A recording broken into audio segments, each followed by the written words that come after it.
buy something, will ya? A well-designed in-game economy can be just as complex, unpredictable, and impactful as a real-world market. In case you're wondering, that's the famous line from the original Legend of Zelda that first introduced the possibility of an in-game economy. Welcome to the Gentleland show, where we talk about game development, design, and culture. It's your access to all things in the games industry. We're your guides. Hey, I'm Jackie, founder of Gentleland, computer scientist and digital artist. I'm Edwin, a composer, sound designer, and opera singer. Hey everyone, I'm Sam, a business and marketing expert and a co-founder at Gentleland.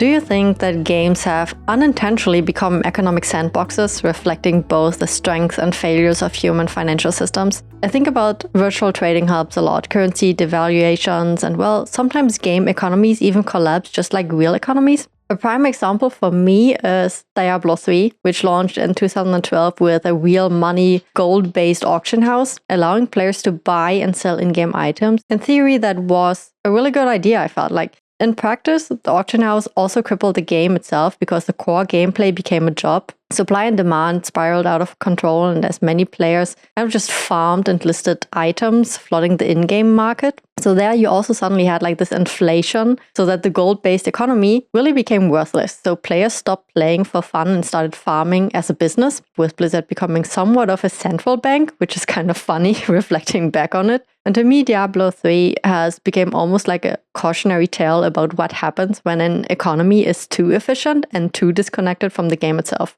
The Diablo 3 auction house fiasco on launch was definitely really interesting to see, because off the heels of Diablo 2, there were so many kind of like item and in-game economy trading issues that players were really looking forward to having Diablo 3 fix some of those things. The concept of an in-game economy is pretty new to me because even though it wasn't like a concept that I just heard of yesterday, but a lot of the games I played as a child really weren't massively online multiplayer interconnected with that kind of technology and really didn't have an in-game economy per se. Speaking of like this whole Diablo thing, I just remember being, playing Diablo 2 as a kid and being like such a noob that I would never really be able to farm really any kind of in-game loot. And, shout out to my friends Derek and Arnold, who were really, really good at the game and one day dropped me some really awesome item. And I remember that there was an item, it was a ring called the Stone of Jordan, or SOJ for short. And they were really the in-game currency. Everything was measured by how many SOJs it cost. By the time I became like a real workaholic in my 20s, I really wasn't able to dedicate any time into grinding out items anymore. So I don't really have such a deep connection with indie game economies, but I do find them really fascinating as how they change and alter player behavior.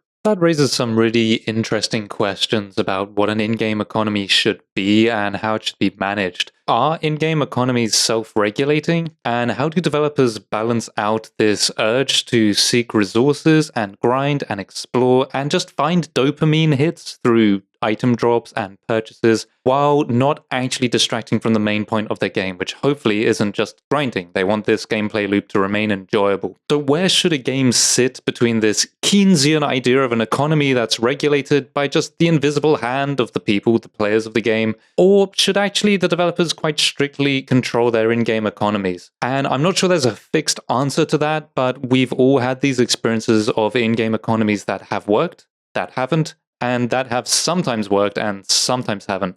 It's a very difficult thing to get right. Economies in the real world are already so complex. Why would it be any other way for game economy? Well, there are probably reasons why, but what do in-game economies really teach us about the real world as well? Like when I was younger, I played a lot of Ragnarok Online. That's an MMO. And I was a menace. I would fight for the best spots to market my in-game items, and I learned a lot about pricing, where to sell, and, even market manipulation, like, oh yeah, this is the only item. It would be a shame if this was completely overpriced and everyone else wouldn't have the opportunity to sell this item because I bought them all, Yeah, it was like really... I was... Have any antitrust laws or like monopoly? I was horrible. I set my mind on gaming that system to its core, like rare items just taught me that they have this value because they are hard to get, which also drives demand and speculation, so scarcity. And I learned all that just by playing an MMO. Many MMO economies have seen bubbles, just like the stock market, EVE Online, massive wars are fought over economic dominance. In World of Warcraft, players actually hoard materials before expansions, betting on future demand. When speculation overtakes the core purpose of the economy, I feel like that's when things collapse. EVE Online was one of the first MMORPGs I've ever played, and it's funny being such a noob in that genre of game because I love space, sci-fi, spaceships. I just look at EVE Online and go, oh, cool, I just get to play a spaceship game. And of course, I log on like a total idiot noob, and I quickly realize EVE Online is totally a PvP game all the time, and I'm just terrible at it. I just got completely tired of getting gate camped and blown up every single time I could, and it's just really funny because this moment of realization that everything in the game was player farmed, player crafted, player created, player sold. It's really like a sight to behold. It's very awe-inspiring, but it's also quite brutalist in that sense. I actually met a guy who got into game development because of EVE Online. He had played that game for about 10 years. Clearly, he got very into it. And for those 10 years, he decided, I'm going to learn game development so that I can work on EVE Online. And the story has a happy ending. After those 10 years, actually applied for a job at EVE Online in Iceland, moved to Iceland, Reykjavik, and has been working on EVE Online for 10 years. That's so awesome. He was at a conference talking about how to basically make a game feel permanent with reference to EVE Online. And I think some of that permanence just comes from how everything is player-based. You're kind of learning to exist in this very complex and difficult world, which includes this super sophisticated economy. But actually, I think not all in-game economies need to be centered around other player interactions or even centered around money. So in Resident Evil 4, you don't see the merchant that much. And if anything, the merchant himself becomes a kind of scarce resource. The whole game becomes based around you planning and trying to preserve resources. That includes bullets, that kind of stuff, item drops. And why should the merchant be any different? If there were merchants everywhere, that would actually ruin the balance of Resident Evil 4. The point is partly your money can't always buy you what you want. You need to plan around this scarcity of this merchant. So the decision whether you're saving money or spending it whenever you meet one is a careful decision. You don't know when you'll next see him, and you don't know what he'll be selling the next time you see him and what you'll need. Speaking of spending money, how about spending some attention? Join the conversation on social by tagging us at the Gentleland on the TalkTicks and the Instagrams.com and the Twitters. We're also on the Yearbook website, Facebook, and the Job Board website, LinkedIn at Gentleland. Have questions or comments about the show? Send us a good old-fashioned email to podcast@gentleland.net. What are your favorite in-game economies that you want to share with us? Let us know. Remember, sharing is caring. There are simpler games like Assassin's Creed that aren't really thought of as having an economy. In Assassin's Creed 4, Black Flag, it's like the pirate ship Assassin's Creed. There's this mini game when you get to kind of sail your fleet of ships, of course, after you pirate and commandeer those ships on the high seas, and you get to send them in trade routes kind of around the world and make a lot of money. It's not really an in-game economy, but it's like, because you don't really trade with anybody, but it's just the computer giving you a lot of money when your ships would complete some RNG trade route. I still don't really understand in-game economies. They're incredibly difficult to design and manage. I studied economics in university, and there's an infinite amount of ways to mess it up and ruin a perfectly good game, and only a few ways to make it right. You notice a really good game when the economy is well designed. All the exploits in the books, such as duping bugs or other exploits like botting to farm. It almost reminds me of the really old Pokemon where you could dupe Mew. And I did that when I was really young. And then I went and actually sold it for real world money. That was the very first in-game exploit that I found for myself. That was, so to speak, my first hustle. And in games that have badly balanced economies, you have even seen this wealth disparity, I almost want to say. So basically, rich players dominate the new players, making it impossible to start a new character in an older MMO. So when you then join as a new character into that game, you basically don't have any chance, or it's almost not making sense to even start playing that game again. For World of Warcraft, you also have like all these plugins. That's almost like a next reason as to why it's really new player unfriendly. But games like Aeon, there's really the economy. Overregulation can also destroy an economy. Like if a game controls prices too much or prevents trading, it's also becoming really difficult because then the efforts don't really feel rewarding anymore. I found some in-game economies already are complicated enough as is, but with the future moving towards AI, blockchain, and player-driven content, it becomes even more complex.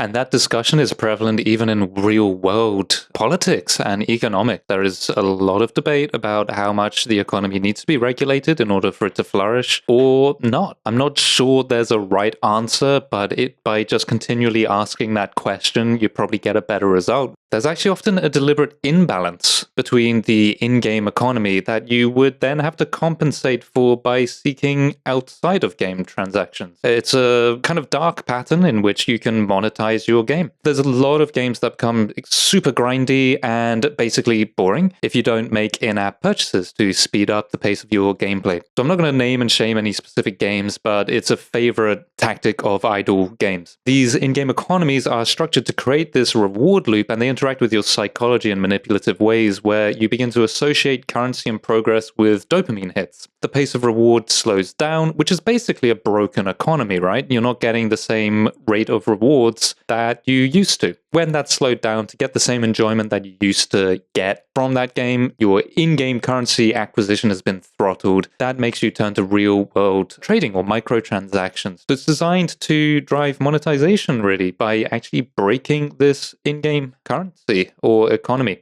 Not to exaggerate, but I've actually read and heard of reports where certain players are spending $300,000 and up on some of these games. So this is not just a problem that perhaps the three of us are trying to demonize or trying to over-exaggerate. These are legitimately dark patterns that really need to be kind of mindful for. At least for me, some in-game economies are just so frustrating to play with because they make me feel like I have a second job. I'm already working in my real life, and when I play a game, I want it to be fun. I don't want to be reminded in real life that I'm broke. You know, when I was a kid, there was this cartoon, DuckTales, and there was this DuckTales episode, it was a retro cartoon, where Scrooge McDuck gets panic attacks about thinking about money. So the characters travel to a faraway land that's isolated from the world, and the locals live in a society without any money. Scrooge McDuck accidentally tips one of the people in that town or whatever, that society, a shiny bottle cap, and then they start using it as money. And now everyone in that town wants a shiny bottle cap. And Scrooge McDuck says, okay, I'm going to give one bottle cap to everyone so everyone has a bottle cap. And then a total joke, one of the townspeople dresses up with like a hat and a mustache and grabs two bottle caps at the end. And now it's like a bottle cap race to inflation, and it drives Scrooge McDuck crazy again. So I just remember whenever I think about these like cyclical race for resources, I sometimes feel like Scrooge McDuck. I get into panic attacks thinking about, oh great, I'm trying to have fun, and now I got to work about gold, fictitious gold. Now we're all worrying about bottle caps, and I want bottle caps now too. Any Fallout players?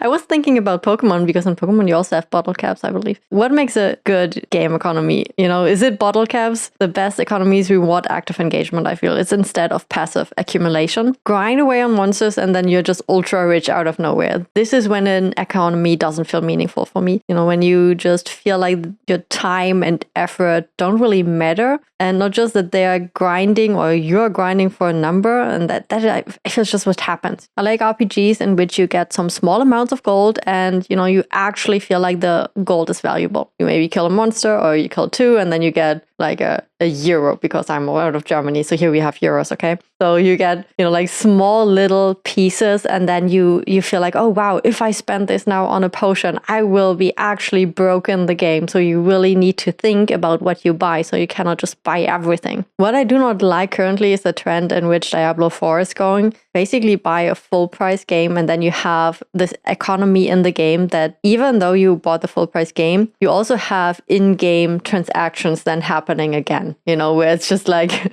okay, back in the day, you could just find these things inside of the game, and then you had maybe, you know, like in some games, you had a 0.003 chance to drop that really, really rare item. And once you got it, that was actually it meant something. It mattered. Everything has become a commodity, even in the in-game items. Only the good-looking items you can buy in Diablo 4, the bad-looking ones you can find. So it just feels bad, you know? And I have to admit, I'm one of these people that just hunt for pretty in-game items. So for me, that immediately made Diablo 4 fall flat in that regard, because I just felt like, okay, well, I guess I go hunting in the store now, so it really blocked me from continuing that loop of just wanting to play that game, because it just then felt like, oh, okay, cool, they're exploiting so many dark patterns just to make me buy and gamble with real world money. There's so many games where you just end up looking like you had a rampage through a charity shop by the end. You're like wearing a tortoiseshell helmet and then a tank top and Arctic shoes and spiked gloves or whatever, just because they have the effects you wanted. But I think that's it's really difficult to balance out this conflict between the items you're finding, having a crafting mechanic in an RPG or any game that warrants a crafting mechanic, and keeping money valuable. You don't want the crafting to be weaker than buying items, but you don't want the ability to craft stuff to completely render in-game money unnecessary. Obviously, one of the main solutions is you limit crafting resources, and players will then buy those crafting resources with in-game money. It also, I think, takes some magic away from this idea of rare items being dropped, when it's actually, you're really just looking for things monetary value, which you will then be able to exchange for stuff you can craft yourself, which is better than these rare drops. I'm not sure I have a good answer for it, but it's a careful thing to consider. That said, I think Breath of the Wild and the Stalker games as well, like Call of Pripyat, Shadow of Chernobyl, they've got some really interesting takes on in-game economies, because the equipment degrades, but you need better equipment to reach better areas in the game. That encourages you to always scavenge, and you actually always do need some money because you need to replace the specific parts of your equipment or your kind of equipment set that's degrading. So it becomes quite an interesting part of this gameplay loop. What's really exciting to me is when developers come up with a completely original idea that really fixes a lot of, I guess, either game mechanics or economy problems and perhaps game ideas that are already existing. I'm talking about Path of Exile, which is really widely considered as a spiritual successor to Diablo 2. It's a really great action RPG created by a company called Grinding Gear Games. And just like in the name of the company, you really get to enjoy for once grinding out all your gear. And, there isn't gold in the game, but there's like currencies, orbs, for example, that augment your items and kind of reroll stats on your items. There's really unique and kind of impactful crafting mechanism that I love in the game. It was really, really fun. And I think that for the first time in a long time, I felt really excited to be playing a rebirth of an old game that I felt really familiar with. It's ironic that you're enjoying the grinding in a game by Grinding Gear Games. I've experienced similar as well. I've quite enjoyed making builds of my own to grind areas in Guild Wars, because at that point it felt like this creative process of optimizing the skills and equipment I brought with me to better grind a certain area. It was hands-on, it was kind of interactive and fun. Actually, it was fun. I remember making this build that could farm titans, and frankly, from a currency perspective, it wasn't particularly useful, but it was just pretty cool to know I was taking down these extremely powerful enemies in a certain area. It only worked in a specific area with this build that I'd invented. That said, Pokemon Blue, Red, Yellow have a lovely commentary to make on in-game economies. So I don't know if you remember, the bike costs $1 million Pokédollars, and the maximum wallet cap is 999,999. The bike's both available for purchase and impossible to buy. Just like in real life. Yeah, just like it's a scam. It's like a house. Just like a house. So instead, players have to explore and interact with NPCs to get this just free bike voucher. And the game's making this point that, yeah, money is still useful for things like Pokeballs, potions, basic progression, but the core gameplay loop's about adventure and discovery rather than accumulating wealth. And the game's training you early on to think that your most useful items are just going to be found through exploration. Spending money is just going to assist that. Also, side note, does anybody recommend the arcade in Pokemon? I don't know if newer Pokemon games have that arcade, but that taught players a brilliant lesson about gambling. Like, the house always has an advantage, right? I remember my brother warning me, don't spend all your money in the arcade in Pokemon. It's way more effective than somebody saying, don't spend all your money gambling in Vegas. Pokemon is such an interesting topic. I'm thinking of the mobile trading card game that released from Pokemon. And I've always wondered, there's like such a fine line between gambling and trading card games. You never 100% know what you have in a pack. So it's technically a loot box, but also not because it's a card pack. Diablo Immortal did that, I don't want to say beautifully, but they certainly knew what they were doing when they played around with their loot box mechanic, which was basically, oh no, we don't call it a loot box because you have gameplay in between and, all types of ways to circumvent just the naming of it or, like the declaration of it being a loot box. I feel like this is also such a big part of, that there's this balance between scarcity and accessibility in games. And if everything is too easy to get, then the game's economy seems to collapse. And if everything is too rare, only a few players benefit. If you have to buy everything via an in-game store, that's also feeling really bad. And good economies create a sense of progression while maintaining a sense of achievement. And if you have to buy everything, then there is no sense of achievement anymore. Then you have to apply your real-world achievements, which is real-world accomplishments through money, to the game to then feel the achievement inside of the game, which kind of defeats the purpose of them playing the game from the start. I feel like the three of us are talking about in-game economies as if they were just another extension of the core game design and the core mechanic of the game loop. In my mind, what I find to be a really nice resolution is that in Path of Exile, even though there's a robust crafting system, they also decided to create their own robust in-house trading system. It wasn't that they managed the auction or the prices, but they created a tool that made it easier and kind of reduced the friction and increased trust for players to be able to trade. So they built basically the underlying utility to facilitate trade. Really a breakthrough for me was when a friend of mine said, because I was saying to him how I was kind of struggling in the game, I did feel like I was capped on my progression, and he said, you don't have to find everything yourself in the game. You can just go onto the trade site, find it, and for a very, very cost-effective means, you can find the item that you're looking for, because there are so many items out there. And that really was an unlock moment for me. As a filthy casual, I understood that this particular in-game economy actually served to make the game better. It rewarded players who had all this other lower level, weak junk loot stuff, but then I was also a player that was struggling to barely acquire those things. After I started to hop on this trading site and getting really basic gear just to help out my crappy build, I learned something about the game that unlocked the mechanism of the game, which is, I have to build up my resistances, or I have to do this, or I have to do that. So if anything, it helped me learn more about how to play the game itself.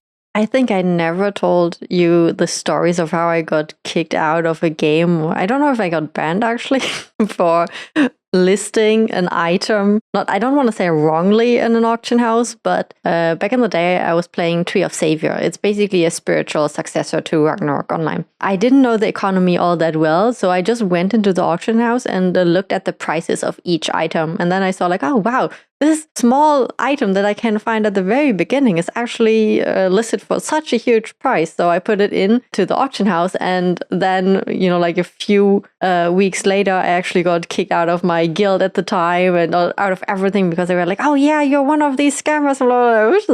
No, I thought I'm getting rich here with my, I don't know, it was like a super cheap small flower item that you get in the beginning or something. And I was just like really excited to get it. This was like such a fun, well, at the time I just felt like so wrongly accused, where I was like, what, I would never do that, blah blah blah. But looking back, it's actually such a fun thing on how serious some people take these in-game economies as well, and good economies are circular, not linear. This means items flowing between players and systems rather than just accumulating endlessly. We touched on that earlier, but I feel one game that does that so beautifully is Animal Crossing. I mean, let's be real, only a really select handful games make depth feel as charming as Animal Crossing. Tom Nook, that raccoon, with that ever-smiling face, who never pressures you to pay your mortgage and charges zero interest and offers a bigger house every time you pay off your loan, and yet players still feel like they need to grind, they need to trade, they need to hustle to repay their debt as fast as possible. And why? Because Animal Crossing doesn't just simulate village life, it subtly it mirrors real-world economic behavior while making financial obligations feel rewarding rather than stressful. That's so interesting, and maybe we can even break down a little why it's so effective and what it says about how we perceive money. Because at first glance, Animal Crossing presents debt without consequence. There are no collectors, no penalties, and no time limits. So why do you still feel the need to pay it off, right? You could just relax and never pay anything off and just kind of like collect stones or something, right? It's because the debt is framed as progress, not a burden. And unlike real-world loans, Animal Crossing doesn't present debt as something scary. Instead, it's framed as a goal. Even every loan you pay off unlocks a bigger house, there's no rush and no pressure, and we know that we are more likely to engage with financial systems when we feel empowered rather than pressured. Another thing I find really interesting is that Animal Crossing actually encourages the hustle mentality, and that I almost find really funny, even though there's no need to rush loan payments. There are so many players who instinctively grind for its currency as quickly as possible. You know, like there's this whole guides on how to fish, farm, and sell turnips, and that at absurd rates, you know, like optimize money-making strategies instead of actually enjoying this laid-back island life. And that feels so like such a stark contrast to me. It's like a perfect example of gamified capitalism when players create their own financial pressure in an otherwise stress-free system. I guess that's one of the wonderful things about a game. It's up to you how you want to play it. So as long as they're enjoying that experience, which I think your take is they're not, they're just trapped in some capitalist nightmare where everything has to be monetized, then it's working, right?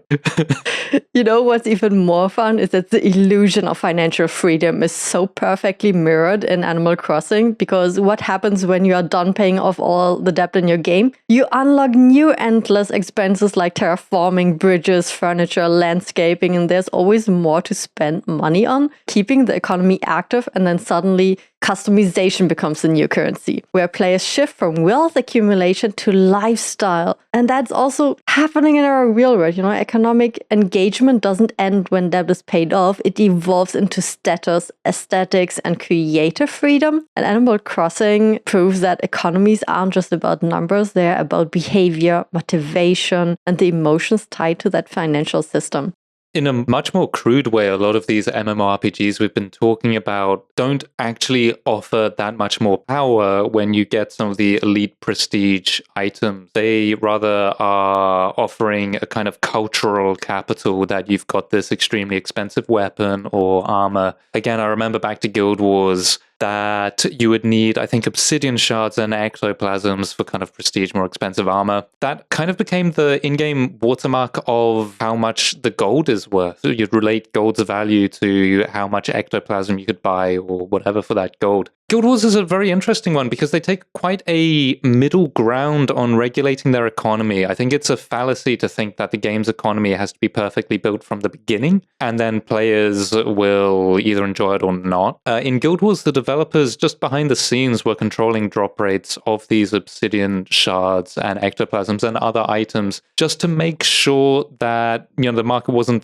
flooded at times. When they noticed that gold wasn't buying you much, they might have increased the drop rate. As a developer, you can really just keep track of every transaction that happens in your game if you really wanted to. I thought it worked reasonably well, but it wasn't a perfect economy by any means. And yet, there again, my friends developed this strategy of buying and selling mini pig, mini pets. So they clearly got like a kick out of following the in-game economy and treating that as a game of itself. To me, games give us unique risk-free phases to experiment with financial ideas, challenging our instincts, maybe rethinking what it means to win. Maybe the true success isn't in having the most currency, but in how we use it to shape the world inside of the game. You know, next time when we are navigating through a game's economy, I might ask myself, is the economy shaping my playstyle or am I shaping it? Playing for wealth or the journey it creates? I think that's such an important takeaway, because an in-game economy is one of your best ways to motivate player behavior. You can change their pace of gameplay, whether you want them to preserve resources or scavenge, interact with other players, take risks, or explore specific areas by just giving economic incentive to be there.